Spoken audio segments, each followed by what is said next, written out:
what's your initial reaction to Daniel Ricciardo's promotion and Nick De Vries' demotion out of Formula One? I mean, I'm very happy for Danny Rick. I mean, I think he still should be in Formula One. But in my opinion, I mean, obviously we're not on the inside of Red Bull, but I just feel bad for Nick De Vries because that's with the 10 races that he got with AlphaTauri to prove himself. That's not a lot of time in Formula One to prove yourself. And I know he had a tough start, but I mean, if every driver had a tough start, and got sacked after 10 races, we wouldn't see a lot of drivers that we still see on the grid on there. I mean, Yuki Tsunoda had a really tough start to his career. So did Guan Yu Zhu, in my opinion. And I think he was pretty hard done by here. He's a very talented driver. I mean, he's won a Formula E championship. He won a Formula 2 championship. This isn't some sort of pay to sponsor driver that has come up just so you can get some funds. This is a very talented driver. So I feel pretty bad for Nick. Um, so yeah, just very unfortunate for Nick DeVries in the end, and I hope he ends up finding a drive, maybe in some other, either in IndyCar and whatever he decides to go for. If he decides to go back to Formula E, um, and very happy for Danny Rick at the same time. Very stoked to see him back on the grid. Um, but it is the AlphaTauri spot is usually like a young driver spot, so it's kind of weird to see Danny Rick in it in the first place. But again, just very excited to see Danny Rick back on the grid in general. So it'll be good. This came as quite out of left field, but I will say that in this case, it isn't so surprising because also remember that Nick De Vries is not a Red Bull driver. He's not a Red Bull Academy driver. He's actually from the Mercedes program, and this was kind of one of the first instances where Red Bull's junior team would go outside of the Red Bull family and hire a driver. And AlphaTauri was in a very difficult spot last year because they let Pierre Gasly go toward Alpine. They were trying to get Colton Herta at the time. It didn't work out. And they didn't want to really touch Daniel Ricciardo coming off of his stint at McLaren because they didn't think that he was ready. I know Ricciardo also wanted the break. So they kind of took the chance on De Vries in that one good performance he had at the Italian Grand Prix in 2022. But I guess it just really didn't work out in the end. And like you said, Tyler, fair to Nick De Vries as well that this car is one of the worst that AlphaTauri has produced in its history in F1. I mean, this is one of the worst starts that they've had to a season since way back in '07 and '08 when they first really started to enter into Formula One. But just a little bit of the backstory maybe here as to how this happened and everything. I know, Tyler, you brought that up here, but I have this tweet up here from Red Bull Racing News on Twitter, and you guys can go check out their account. And we'll just read off the cliff notes here that this is according to multiple sources. So, again, take it with a grain of salt. It doesn't mean that it's all 100% true. But the decision to sack De Vries was done earlier than expected after the simulation data comparisons between Ricciardo, Tsunoda, and De Vries. De Vries did not hit simulator benchmarks that were set by Yuki. Nick was given a few more rounds to try and hit these benchmarks on the track, but obviously he wasn't able to do so. The sponsor saw Daniel as a more profitable and more profitable and seen as key to AlphaTauri's rebranding. Of course, they're going to be dropping the name and going to a new name next season. So one of the Red Bull junior drivers, Liam Lawson, he's still part of Red Bull's future. And Helmut Marko does not want Liam Lawson's development interrupted mid-season. He's, of course, in Japan racing in Super Formula, and he didn't really want to put him in that seat, combined with how poor this car is. They thought that that might screw up his potential as well. So Red Bull is also kind of leaning toward the fact that Honda, with its deal with Aston Martin in the next few years, will want to take Yuki Tsunoda with him, which is why they don't really have any big plans for Tsunoda to move into the senior team.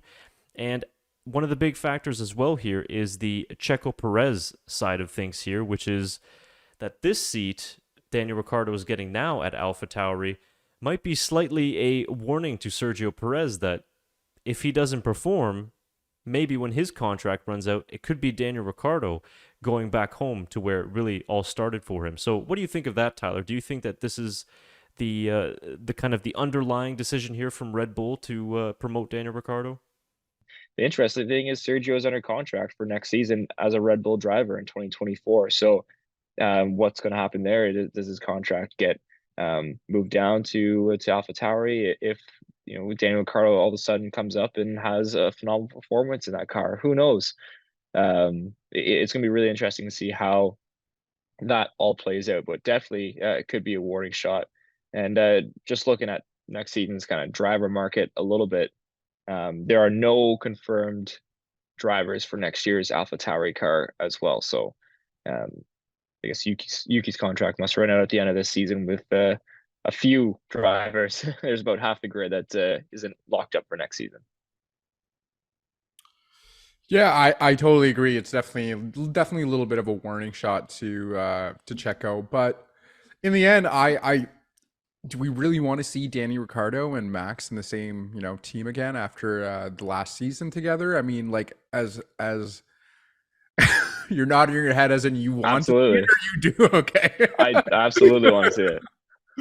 Yeah, like it'd be great, but from what I remember from the last season, it didn't go too well for both Danny and Max. And despite the misses, Checo is still in the points, still in second place. Obviously, could be definitely outperforming to secure that P2 championship position in the end, but he's still being a good teammate to Max in the end. I'm sure he'd appreciate a wins, but in the end, that's in his pocket. He's got to pull it out. It's not really up to the team at that point. So definitely a warning shot for sure for Checo, and we'll see what happens. But I think in the end of I think in 2024 we'll still end up seeing Sergio Perez as a Red Bull driver and in that Red Bull seat, not an Alpha Tauri or whatever they decide to change their name to.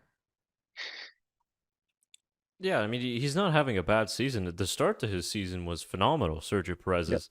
And then since the Monaco Grand Prix, it's kind of really gone downhill. And we were talking about him as a championship contender, and then it all kind of fell apart. And that's been the story of his Red Bull career so far. But I think he's done a really stellar job for the team since he's joined them. And like you mentioned, second place in the championship, still helping in the constructors. But it's not as good as it should be, realistically. If we look at Max Verstappen, he could be leading the Constructors' Championship just on his own with how many points that he scored. But it's interesting because I think that when you start to read about some of the things online, I think Ricciardo, he wanted to take the time off and he was looking to eventually maybe join Alpha Tauri in 2024 because he wanted a full preseason under his belt. He wanted a car that next year is also going to be in closer collaboration with Red Bull in terms of the technical side, which would obviously mean a significant increase in performance. And if we're giving the example today, when he was doing the Pirelli tire test in Silverstone, it was testing the Pirelli tires without the tire blankets. And Ricciardo's best time during the test today was a 127.4, which was 7/10 of a second off of Max Verstappen's pole time. Now, keep in mind that these are different, harder compound tires that Ricciardo was driving with without the blanket warmers. Different track conditions. The track was obviously rubbered in after a weekend of the Grand Prix and no rain in the last few days. But you still got to admit, only 7/10 off of Max's pole time is pretty solid, and he had the fastest time today in that test. So this half day of the Pirelli tire test seemed really like the final stamp of approval that the Red Bull bosses needed, and it looks like they pulled the trigger right away to put him into that seat. But let's keep in mind here that Ricciardo now has to perform. I mean, he's taken about a half a year or so off from Formula One. He had a really, really rough last 2 years at McLaren. With the success of Piastri this season, in particular this last race at McLaren, it kind of makes him look even worse than what he did before.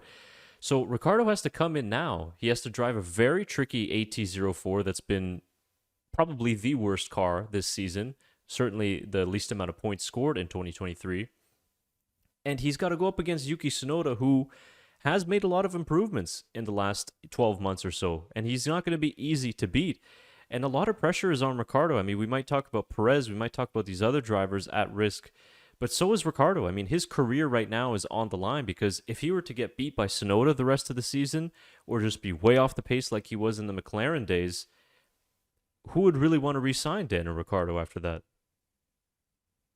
Yeah, it's a very good point. I mean, he does have to perform, and you hope that that Red Bull kind of, I don't want to say car because it's not a Red Bull car, but the similarities are hopefully closer to a Red Bull car where he had that much success rather than the Renault and the McLaren that we saw him where he really struggled. So hopefully it fits his driving style a little bit more. Like you mentioned earlier, he had to completely relearn how to drive after driving that McLaren for a couple of years. So it shows you that how comfortable he was with his driving style with the Red Bull car as well. And you know, how much maybe those two styles, his driving style and the way that Red Bull designs their cars, just mesh perfectly.